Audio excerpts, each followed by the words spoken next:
Novo presidente eleito vai revogar a reforma da Previdência feita por Bolsonaro? Essa é a pergunta que a gente mais tem recebido aqui no canal e a gente vai explicar para você o que é que vai acontecer a partir de agora, logo depois da nossa vinheta. Fala pessoal, tudo bem com vocês? Eu sou o Fernando e você está no INSS Sem Segredo, canal do grupo INSS Passo a Passo voltado exclusivamente para os direitos dos aposentados, pensionistas do INSS e também dos idosos do Brasil. E no vídeo de hoje a gente vem esclarecer: o novo presidente eleito, Lula, vai revogar a reforma da Previdência feita por Bolsonaro. Afinal, foi muito criticada, inclusive por ele. E agora, como é que fica? Vou mostrar aqui para vocês. Deixem aí nos comentários, vocês ficaram satisfeitos com o resultado das eleições? Ou foi o contrário do que você pensava? Qual a sua expectativa para com os aposentados e pensionistas? Deixa aí nos comentários que a gente quer saber. Ontem a gente fez um vídeo explicando aqui para vocês que o Lula já garantiu aqui que vai investir na valorização do salário mínimo, né? Já estava na proposta dele e ele realmente ratificou essa informação com um reajuste acima da inflação. É um dos primeiros temas apresentados no plano de governo dele, implantada no primeiro mandato da medida, que vigorou nos governos petistas, determina o reajuste que leva em conta a inflação do ano anterior, mais o crescimento do PIB de 2 anos anteriores. Até aqui, beleza, né? Vai ter que negociar com o Congresso a questão do teto, mas é uma coisa que realmente deve ser implantada. Essa política impacta diretamente nos gastos públicos, que já que o salário mínimo é o piso das aposentadorias e pensões, além de ser o valor pago para quem recebe benefícios assistenciais também, como o BPC. Passado isso, pessoal, na proposta de Lula está escrito assim também, ó: o candidato afirma que pretende rever pontos da reforma da Previdência, tá na proposta dele, tá?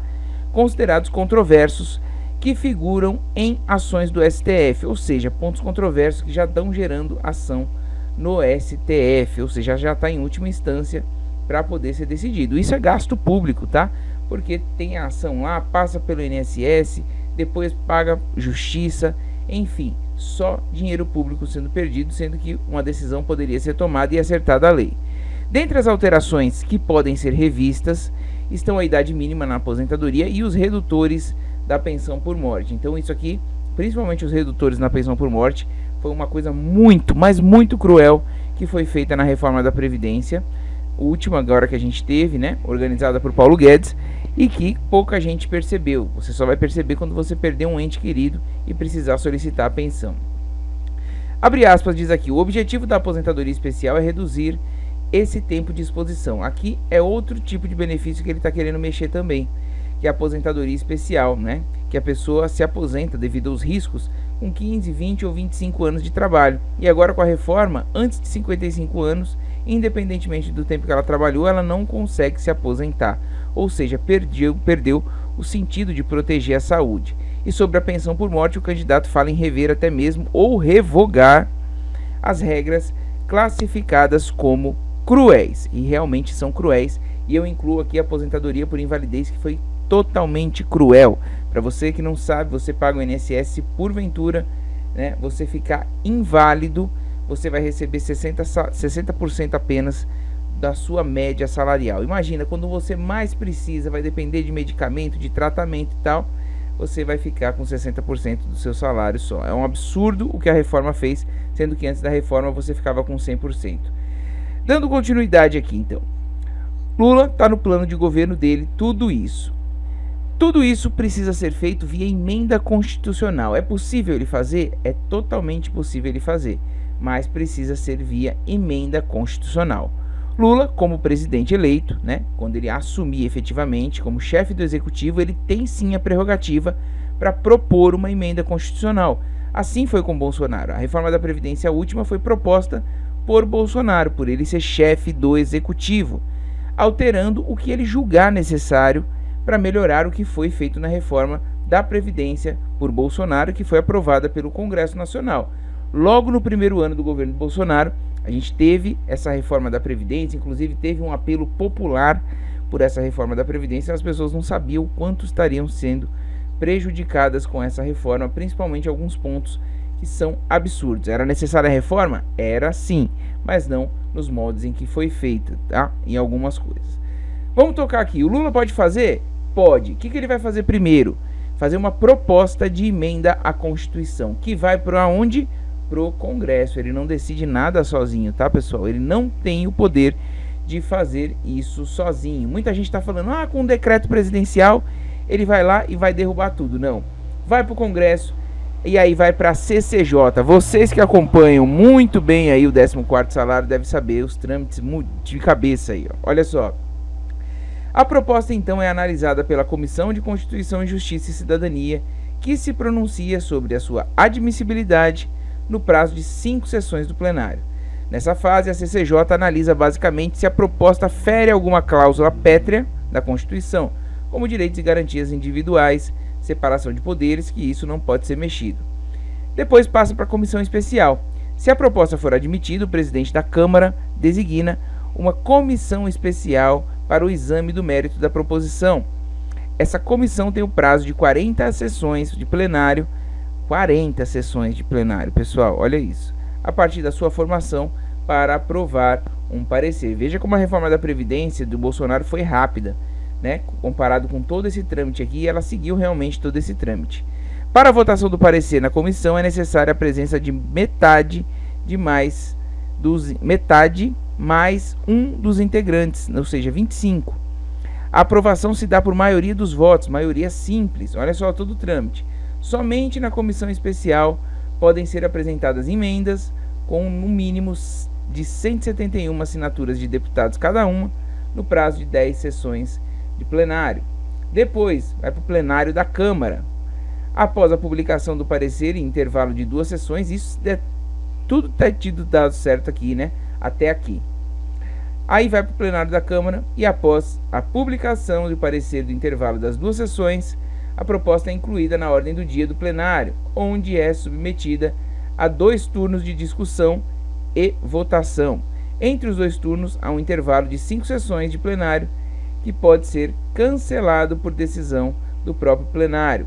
Após a aprovação em um primeiro turno, a proposta volta para a comissão especial, para que esta vote a consolidação do texto, que será votado no segundo turno. Olha só como é difícil fazer uma reforma, pessoal. Para ser aprovada, a proposta precisa ter em ambos os turnos 3/5 dos votos dos deputados, tá? Em votação nominal. Deputado falta, deputado sai, enfim, o Lula vai ter uma oposição muito forte, então muito difícil ele conseguir tão rapidamente uma coalizão para poder aprovar situações assim. Dando tudo certo na Câmara, vai para o Senado. O Senado aprova, a proposta é enviada ao Senado, onde é analisada apenas pela Comissão de Constituição e Justiça e pelo plenário. Não há comissão especial. No Senado, a proposta também precisa ser aprovada em 2 turnos pelo plenário. Para aprovação, são necessários 3/5 dos votos, ou seja, 49 em cada turno.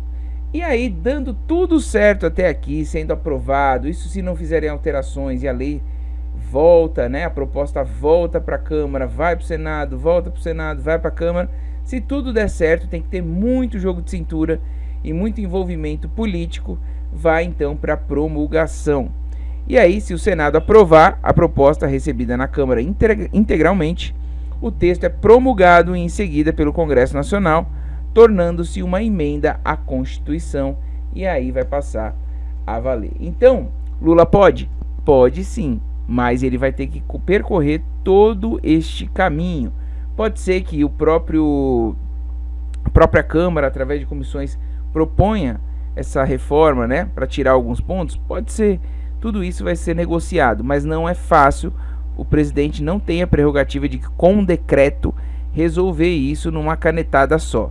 Depende do parlamento. Como a gente sabe, nós somos divididos em 3 poderes: o executivo, que é o presidente, o legislativo, que é a Câmara e o Senado, e o judiciário, que é aí representado aí pelo STF, né, a autoridade máxima. Então, tudo tem que passar, como o nome diz, pelo legislativo. Tudo que for de lei, proposta de emenda à Constituição, depende do legislativo, leia-se Câmara e Senado. Então, Não é fácil, ele quer fazer, parece que quer fazer, porque é uma coisa que sempre pegou no pé, mas não é fácil. Tem que ter o apoio popular, né?